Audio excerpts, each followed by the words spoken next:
أعوذ بالله من الشيطان اللعين الرجيم بسم الله الرحمن الرحيم والحمد لله رب العالمين وصلى الله على محمد وآل محمد الأئمة والمهديين وسلم تسليما. السلام عليكم ورحمة الله وبركاته. Thank you for joining me tonight. And tonight we're going to be going through another discourse and another chapter of the Hermetic series, another discourse from the Corpus Hermeticum. This one is going to be titled, In God Alone is Good and Elsewhere Nowhere. Now, I want to start off tonight actually with this hadith because it actually has a little bit to do with that which we're going to talk about, the substance of the discourse of tonight. And so a narrator asked, he said that he asked Abu Abdullah alayhi salam, Imam Ja'far as-Sadiq, by what is the Imam known? He replied, by serenity and dignity. I said, and by what else? He said, you will know him by his knowledge of what is lawful and unlawful, the halal and the haram, by the people's need for him while he needs no one, and by his possession of the weapon of the Messenger of God, sallallahu alaihi wasallam.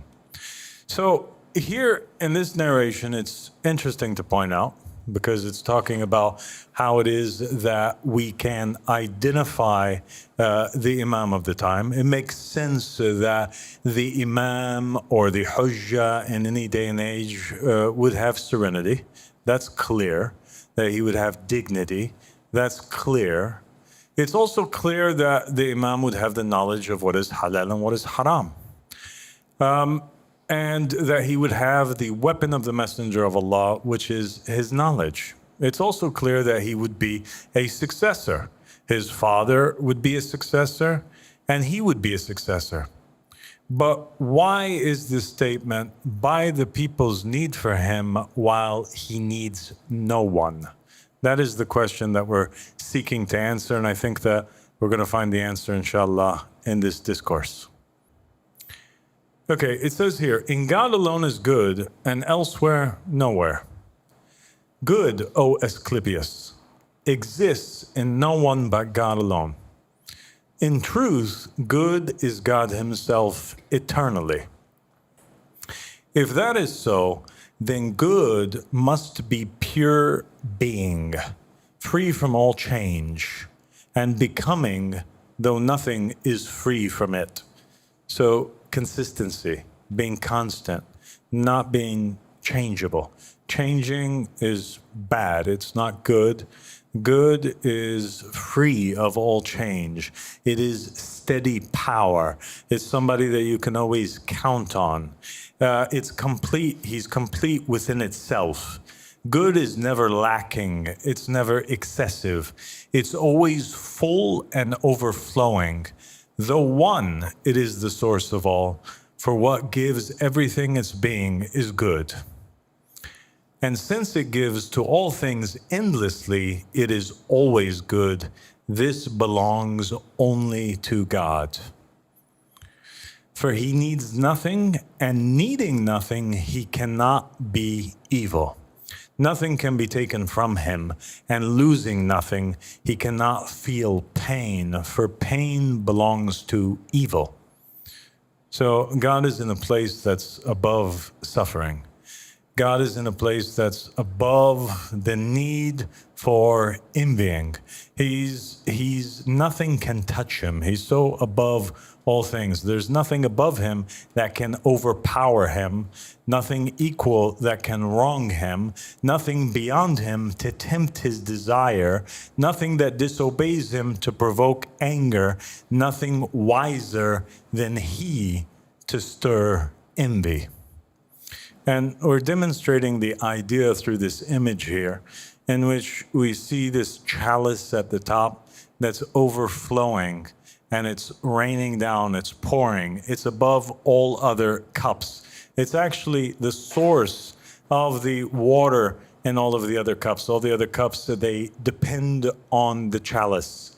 and all of the other cups are empty without the chalice. The chalice never gets empty, even though it's constantly overflowing. Now, it's interesting because here we have in the book of monotheism a description that Imam Ahmed al-Hasan alayhi salam gave us for godhood and divinity.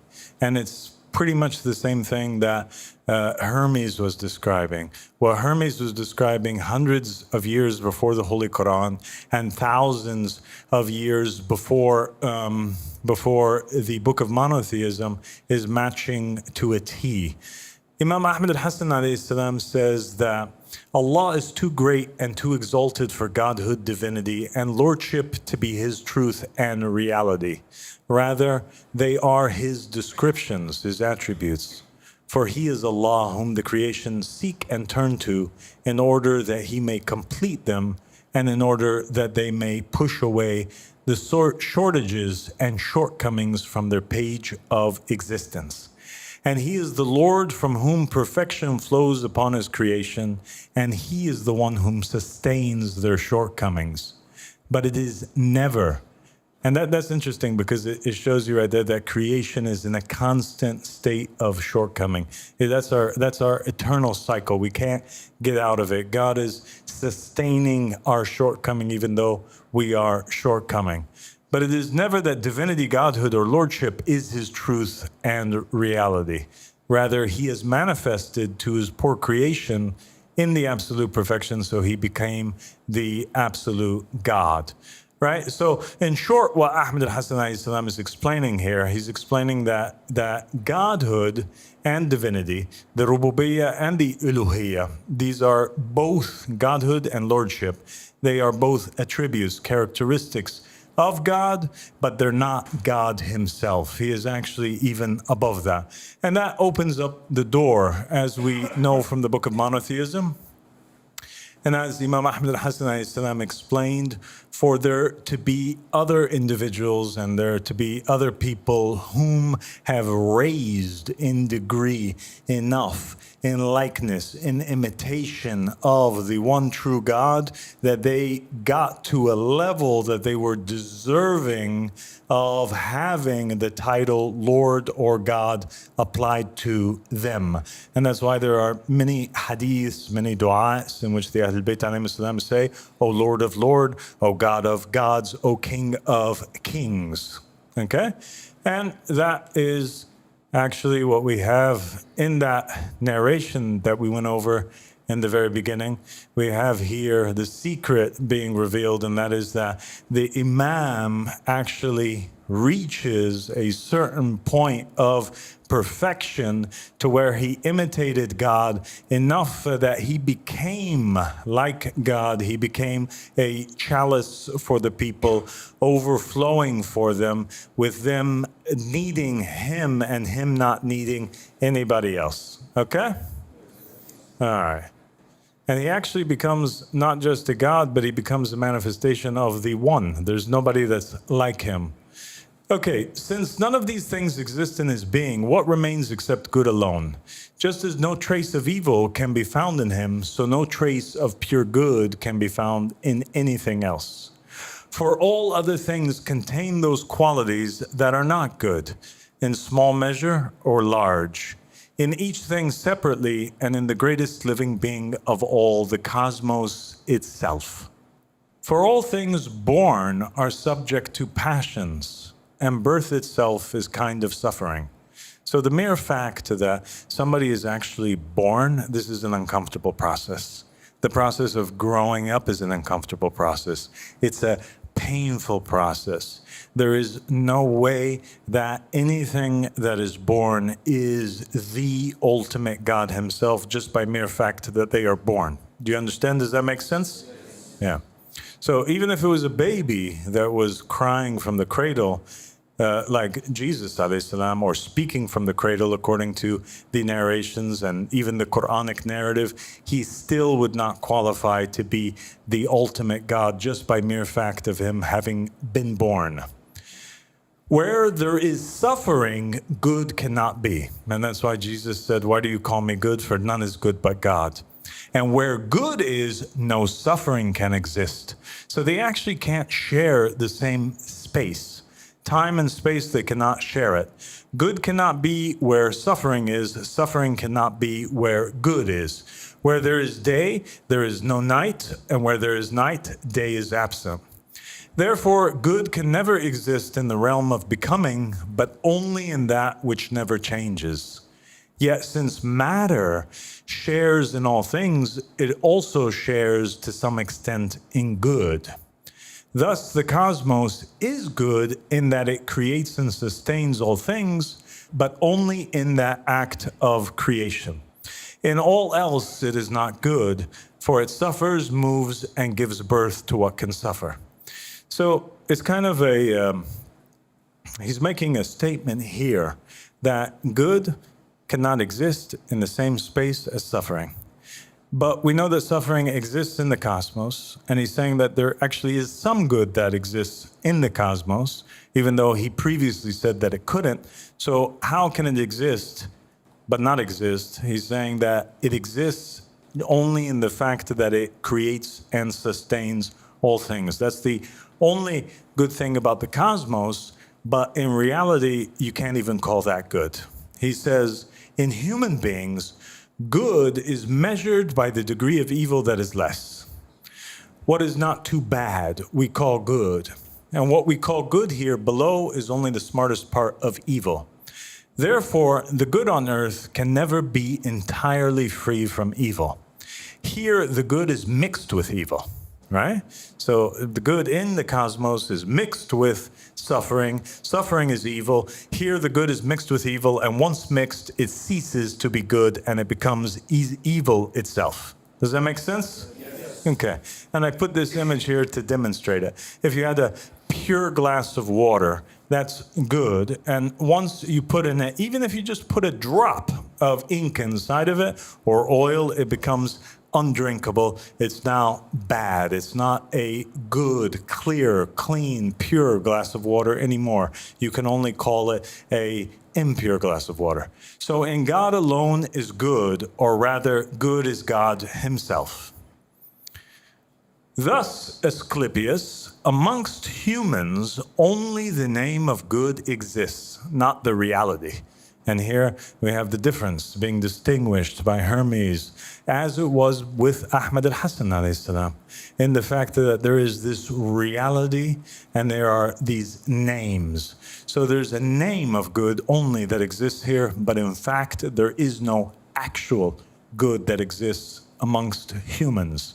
It cannot truly be found in us. No material body can contain pure goodness, for the body is bound on all sides by evil. Labor is evil because it's painful.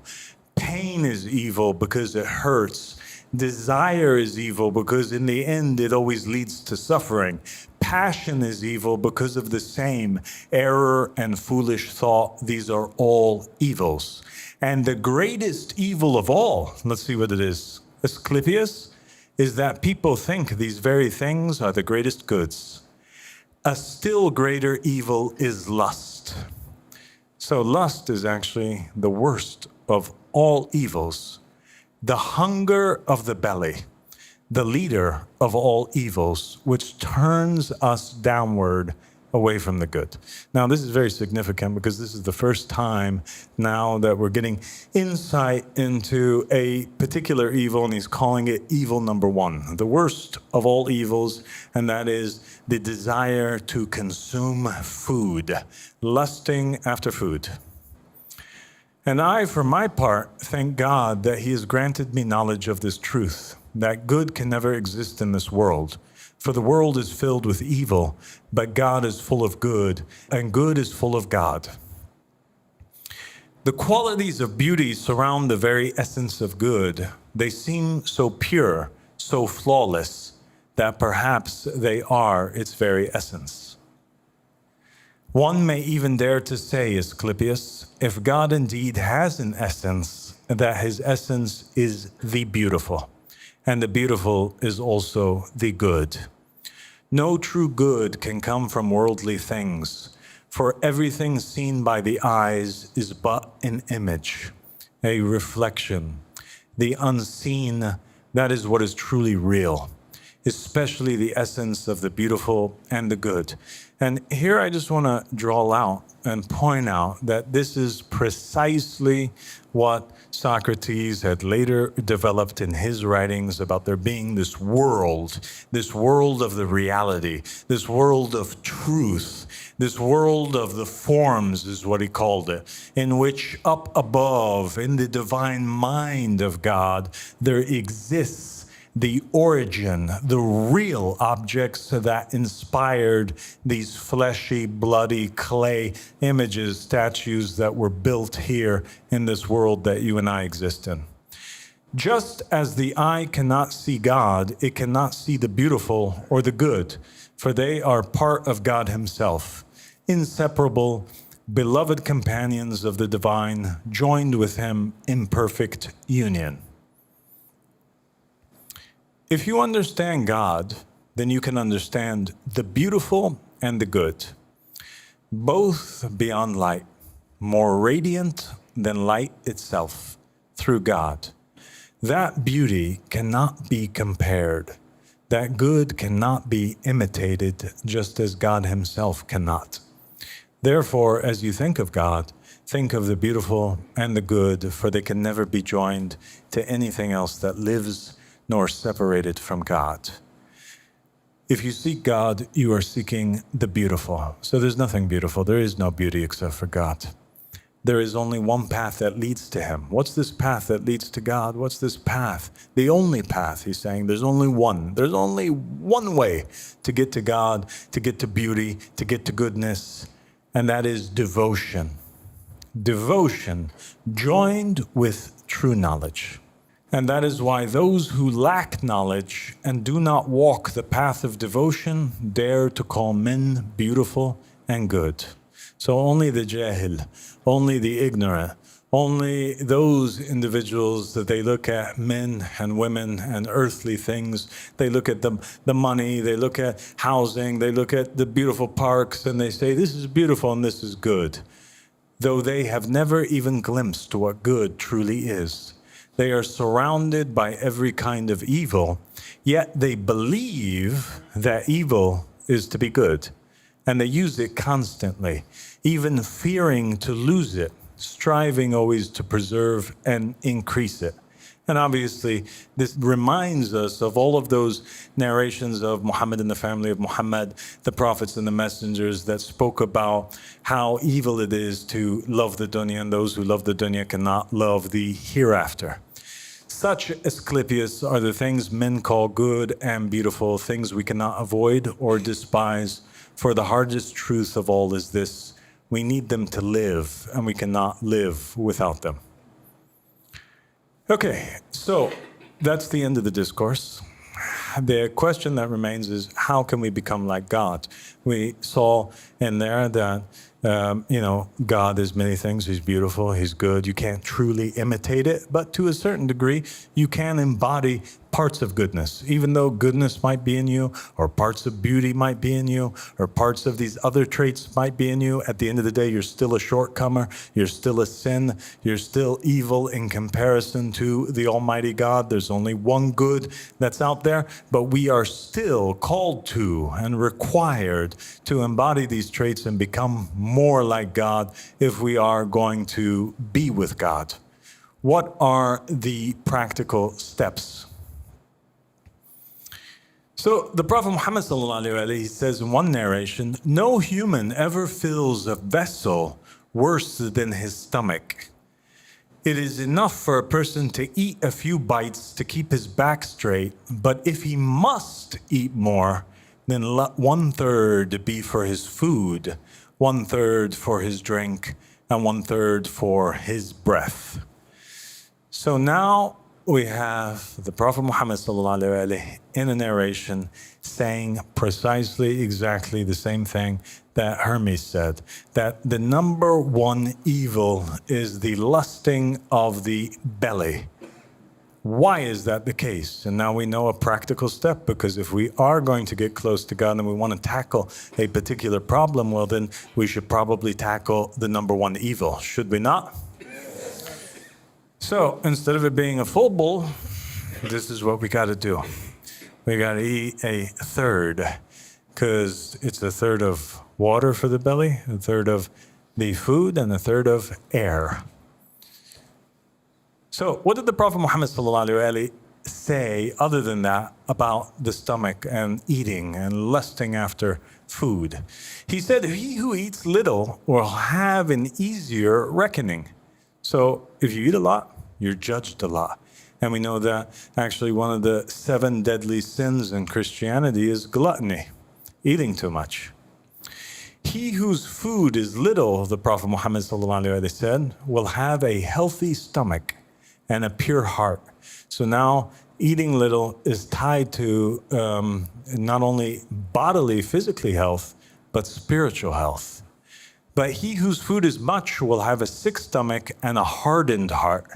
And we know that Pharaoh, Lanatullah alayh, was described as having a hardened heart. The Bible says God hardened his heart, and he was filling up his belly with whatever he wanted. The Prophet Muhammad said, dress, eat, and drink. Everybody has to. Go ahead and do these things while keeping your stomachs half full, for that is a part of prophethood.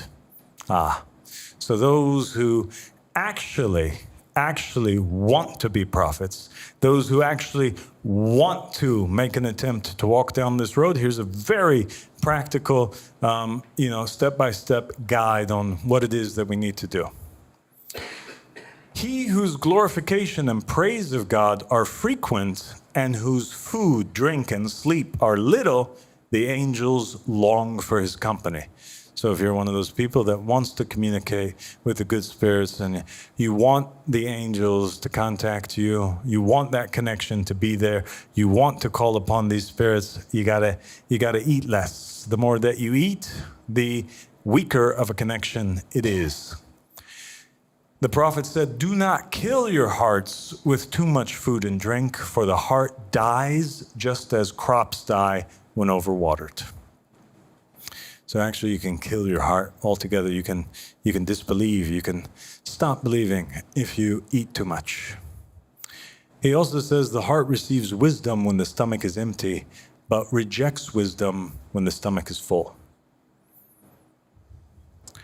Imam Ali alayhi salam, what did he say? He said, he who eats little has a pure mind. He who eats little suffers few pains.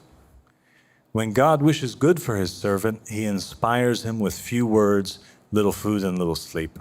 You're talking too much, be quiet. You're eating too much, stop. You're sleeping too much, don't. And you will be good. Excessive eating and sleeping corrupt the soul and bring harm. He who eats much loses his health and burdens himself with his own upkeep. The family of Muhammad alayhi salam, what did they say? Imam al-Sadiq alayhi salam said, nothing harms a believer's heart. Imagine that. There's nothing out of all things, not fornication, not gambling, not alcohol, nothing. Nothing is more harmful to a believer's heart, not even gossiping, more than overeating. It gives rise to 2 things, hardness of the heart and the stirring of lust. Yeah, this is dangerous, isn't it? Imam al-Baqir alayhi salam said, the farthest of people from God is the one whose belly is full. A'udhu billahi minash shaitanir rajim. Imam al-Qasim alayhi salam said, if people were moderate in eating, their bodies would be balanced. And we know also that Jesus, the first thing that happened when he was filled with the Spirit in the Bible, right, is that the Holy Spirit led him out into the wilderness and he fasted for 40 days and 40 nights. He fasted, and that's where God tested him, and that's where his connection was at its peak with God and also with other spiritual beings like the devil. And there's a hadith in which Allah subhanahu wa ta'ala inspired Jesus to say to his people, O children of Israel, do not eat excessively, for he who eats much sleeps much, and he who sleeps much prays little, and he who prays little is written amongst the heedless. What about John the Baptist? Well, we have a narration, and once the accursed Satan, Iblis, lanatullah alayh, he manifested himself before the prophet John, Yahya, the son of Zechariah. Observing that he had in his possession numerous ropes, Yahya inquired, "O Iblis, what are these ropes that you hold in your hand?" Satan replied, "These ropes are the various attachments, inclinations, and lusts that I have found in the children of Adam." John the Baptist asked, "Does there exist a rope for me too?" Satan said, "Yes. When you satiate yourself with food, you experience weightiness, and it is for this reason you become disinclined with respect to your prayers, your zikr, and your supplications." Hearing this, Yahya alayhi salam vowed, "By Allah, never shall I eat to my fill ever again." And Iblis responded by pledging, "By Allah, never shall I advise anyone ever again."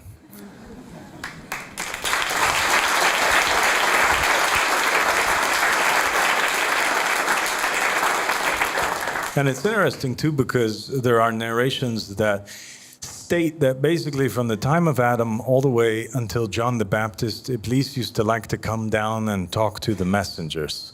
And he used to like to have these types of conversations with them. And it was because of this that he stopped coming. And so he never came and sought the company of Jesus or Muhammad or the messengers after Jesus. Okay, what about this? Let's look into some other cultures and some other religions and some other prophets, and let's see what they say. So there's a book out there that's called The Gospel of the Red Man. It's an Indian Bible, the Native American Bible. And there's an individual in there called Wabasha, the Indian, okay? If you would purify your heart, says Wabasha in one of the pages of the book, and so see clearer the way of the Great Spirit, touch no food for 2 days or more, according to your strength. For thereby the body is purged, and your spirit has mastery over the body. By prayer and fasting and fixed purpose, you can rule your own spirit, and so have power over all those about you. Because the body is the soul made visible, we are in this life constructing the soul and the body that will be ours in the next. By prayer and fasting and high service, we can so raise the quality of our being that we enter the next life with completeness of vision, hearing the voices, and with knowledge of the great mystery. And I think that this quote is fascinating for many reasons. One, it shows that even the Native Americans, they knew a culture that is so far away from, and a religion that's so far away from the Middle East, where Abraham and Judaism, Christianity, and Islam originated, but they also knew the secret behind fasting, that fasting allowed your soul to be stronger and your body to be weaker. When you give food to your body's stronger and your soul is weaker. Your nafs is stronger and your soul is weaker. So if you're feeding your body, your soul is weaker and your nafs has more control and is animating the body, and vice versa.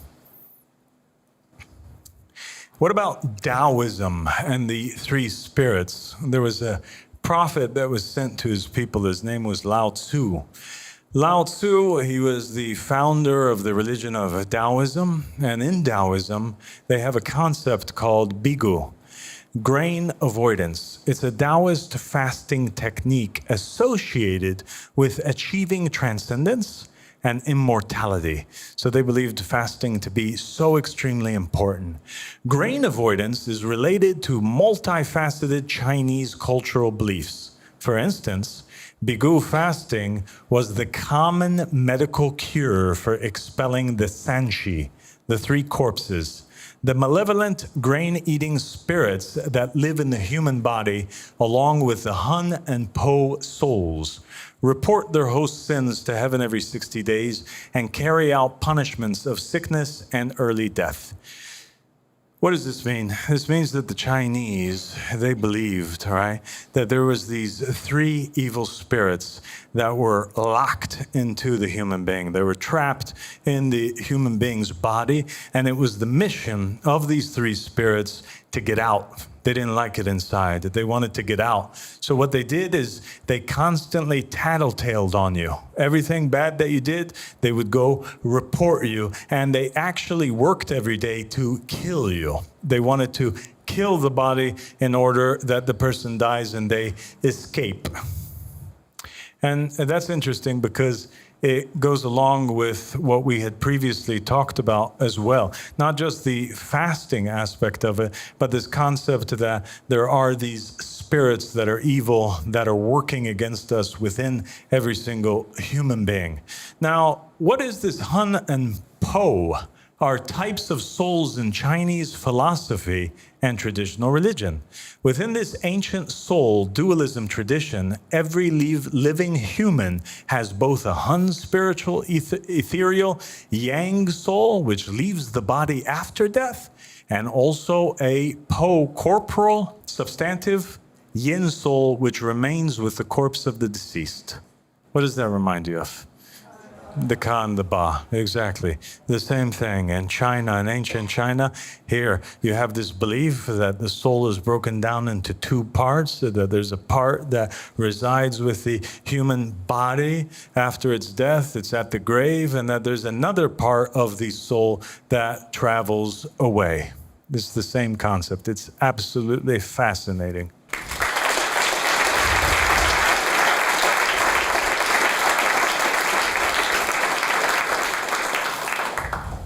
Actually, do we have Remy here tonight? Is Remy here?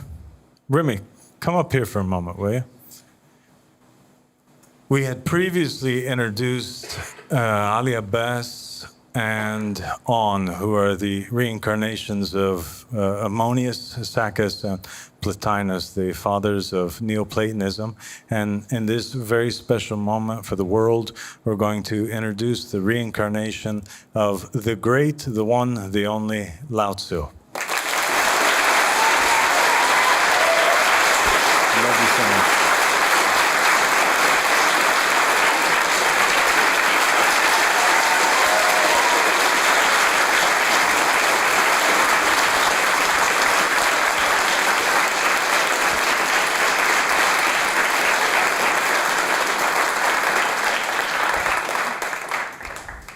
All right, so we have here some of the oldest books in the world, actually. They come out from ancient Egypt, and that is the book of the instruction of Ptah-Hotep, and also the instruction of K-Gemni. And in the instruction of K-Gemni, we have the following quote out of ancient Egypt: "The cautious man flourisheth. The exact one is praised. The innermost chamber openeth unto the man of silence." So wisdom, the doors of wisdom overflow on the person that don't speak much. "Wide is the seat of the man gentle of speech, but knives are prepared against one that forceth a path, that he advance not, save in due season. If thou sit with a company of people, desire not the bread that thou likest. Short is the time of restraining the heart." You're only alive for a short time period. You only got a little short time period to restrain the heart. "And gluttony is an abomination. Therein is the quality of a beast. A cup of water quencheth the thirst, and a mouthful of melon supporteth the heart. A good thing standeth for goodness, but some small thing standeth for plenty. A base man is he that is governed by his belly. He departeth only when he is no longer able to fill full his belly in men's houses. If thou sit with a glutton, eat with him, and then depart." Okay, so here we have a lot of words of chastisement out of ancient Egypt and advice that we need to not speak much, just like the Ahl Bayt alayhim salam said, and not eat much. And that if you eat much, it's an abomination and it's actually quite evil and it harms the heart. What about ancient Rome? What did they say about eating so much? Let's see. So we have here an ancient Stoic philosopher by the name of Lucius Seneca. And he wrote some letters to a man named Lucilius. And in it he wrote, I am so firmly determined, however, to test the constancy of your mind, that drawing from the teachings of great men, I shall give you also a lesson. Set aside a certain numbers of days, during which you shall be content with the scantiest and the cheapest fare, with coarse and rough dress. SubhanAllah, just like the hadith when it describes the Qa'im and his companions, that they're going to eat the coarse bread and they're going to dress basically roughly, especially during the time of the Qiyam. Saying to yourself the while, is this the condition that I feared? So he's telling him, I need you to fast. It's good for your mind. It is precisely in times of immunity from care that the soul should toughen itself beforehand for occasions of greater stress. And it is while fortune is kind that it should fortify itself against her violence. In days of peace, the soldier, does he not perform maneuvers? Throws up earthworks with no enemy in sight? Are the soldiers not training in times where there's no war? They're constantly training, he says, and wearies himself by gratuitous toil, in order that he may be equal to unavoidable toil. If you would not have a man flinch when the crisis comes, train him before it comes. Such is the course which those men who have followed, who, in their imitation of poverty, have every month come almost to want, that they might never recoil from what they had so often rehearsed. You need not suppose what I mean meals like Timmins, or paupers' huts, or any other device which luxurious millionaires use to beguile the tedium of their lives. Let the pallet be a real one, and the coarse cloak.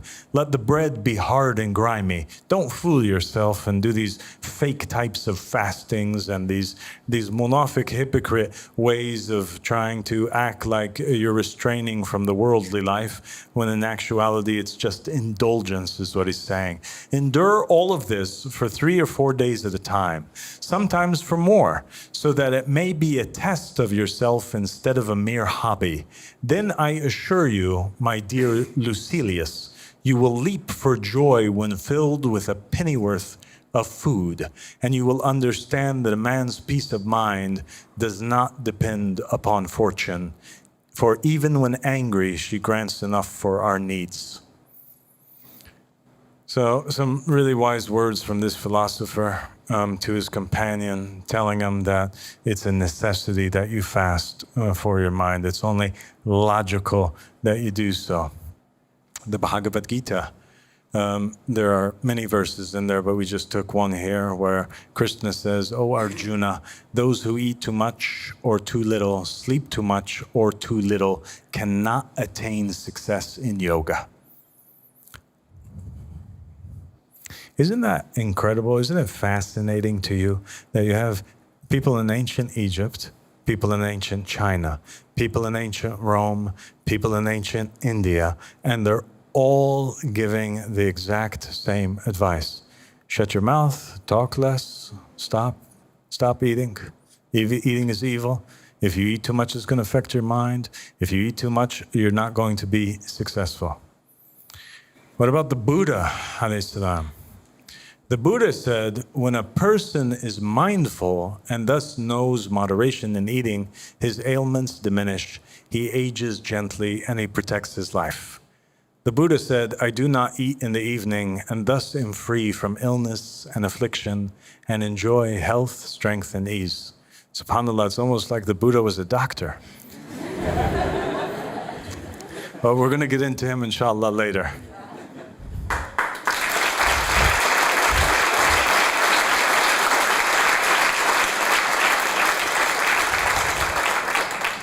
So In Timaeus, a book by Plato, it states, "And on the other hand, when a large and overbearing body is united to a small and weak intellect, inasmuch as two desires naturally exist amongst men, the desire of food for the body's sake, and the desire of wisdom for the sake of the most divine part we have, the motions of the stronger part prevail and augment their own power." So if you got a guy with what's happening here? A guy that has a big desire of food. He has a large and overbearing body. He has a small and weak intellect. Is somebody who's not so smart, not so advanced spiritually. And you add that to somebody who has a big appetite and wants to eat all the time and a big body. These two things combined, it's a deadly mix, Plato says. He says, because it will... the desire of wisdom for the sake of the most divine part, we have the motions of the stronger part, the body, prevailing and augment their own power. But they make that of the soul obtuse and dull of wit and forgetful, and thereby they produce within it that greatest of diseases, ignorance. From both these evils, the one means of salvation is this. There's only one way that you can save yourself. What is that way? Neither to exercise the soul without the body, nor the body without the soul, so that they may be evenly matched and sound of health. Plato says you have to exercise both. You got to do philosophy, you got to do mental exercising, and you got to do physical exercising. Thus, the student of mathematics or of any other subject who works very hard with his intellect must also provide his body with exercise by practicing gymnastics, while he who is diligent in molding his body must in turn provide his soul with motion by cultivating music and philosophy in general, if either is to deserve to be called truly both fair and good. And so you can't do one without the other. The importance, I see a big smile on Dr. Jasmine's face. The importance of learning knowledge and your religion is just as important as taking care of your body. Why is that? Plato continues and he explains very clearly. He says the various parts likewise must be treated in the same manner in imitation of the form of the universe. So our whole thing was that we got to imitate God, right? And be like God. This is what he's saying. For as the body is inflamed or chilled within by the particles that enter it, and again is dried or moistened by those without, and suffers the affections consequent on both these motions, whenever a man delivers his body in a state of rest to these motions, it is overpowered and utterly perishes. Whereas if a man imitates that which we have called the nurturer and nurse of the universe, and never, if possible, allows the body to be at rest, but keeps it moving, and by continually producing internal vibrations, defends it in nature's way against the inward and outward motions, and by means of moderate vibrations arranges the affections and particles which stray about in the body in their due reciprocal order according to their affinities as described in the previous account which we have given of the universe, then he will not suffer foe set beside foe to breed war in the body and disease, but he will cause friend to be set beside friend as to produce sound health. Now this page here that we just read, absolutely fascinating, stunning. It is incredible words that come from Plato. And I'll simplify it for you, the idea.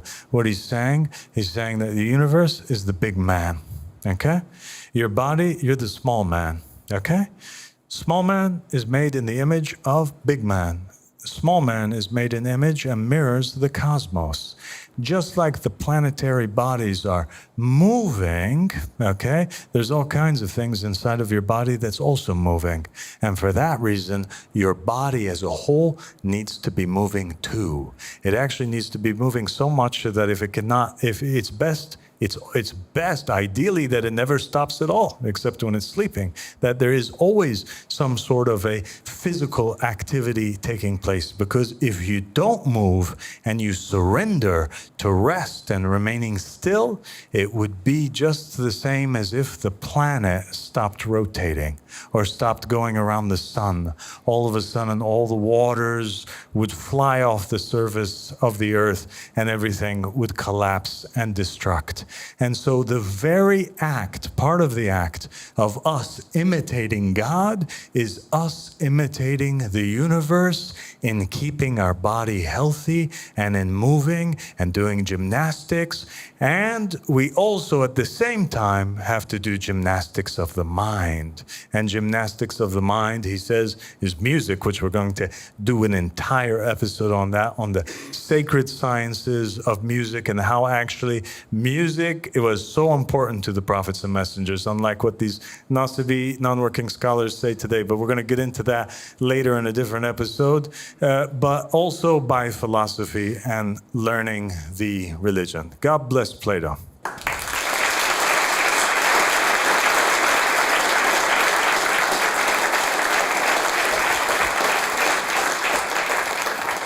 And here you see it. You see the practicality now. Now you see like how the prophets and the messengers and the philosophers were drawing knowledge by watching and studying how the universe was working, the macrocosm, and they wanted to ensure that their body was doing the same and their mind was doing the same. So those who ask, is it obligatory in religion to take care of your body? It's absolutely obligatory, and it's totally haram to not exercise and to not take care of your body. And the Prophet Muhammad sallallahu alaihi wasallam, he said it best when he said, verily your body has a right over you. Okay, what is this image here? Anybody know what this is? Who these are?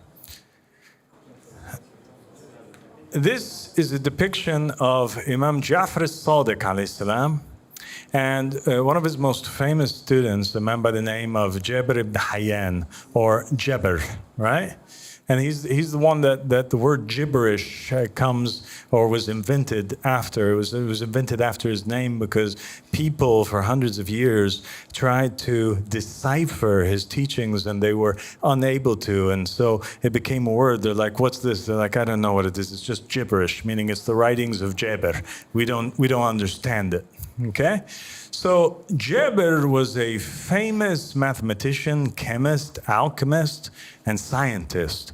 And he learned directly all of his knowledge from Imam Ja'far as-Sadiq alayhi salam, the sixth Imam from the family of Muhammad alayhi salam. Jabir ibn Hayyan believed that the laboratory was a microcosm of the cosmos. Okay? So here he's doing his science. Imam Ja'far as-Sadiq taught him how you do your science is you gotta go back and look at the cosmos, and your laboratory is an image of the cosmos. He believed that the metal which he was working on would be the man. So he'd take like a slab of silver, for example, he puts it there, this is the man.